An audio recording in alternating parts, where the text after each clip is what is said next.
In official statements, IDF officials commented that they detected a failed rocket launch from Gaza that did not reach Israeli territory.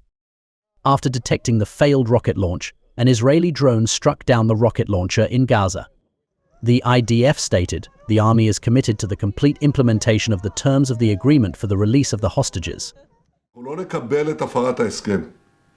במהלך שחרור חטופינו היום, כולנו ראינו מראות מזעזעים. הבהרנו למתווכות שאנחנו לא מוכנים לקבל שום סיכון לחטופינו. ואני מוסיף על כך, מי שיעז לפגוע בחטופינו, דמו בראשו. Hamas assured that, no matter what, they wish to honor the ceasefire agreement and continue releasing the hostages. الفرحة الكاملة لو انه خسرت كل ربعي واهلي، لكن فرحان ومبسوط انه جاي على بلدي وعلى منطقة السجاعية. كل الفرحة بإرادة رب العالمين انه روحنا على غزة على السجاعية. An Israeli spokesperson reaffirmed Prime Minister Netanyahu's set deadline of Saturday and commented that failing to meet the deadline could end the ceasefire.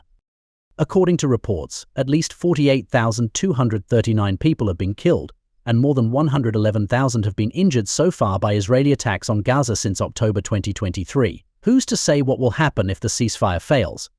Bureau Report, NewsX.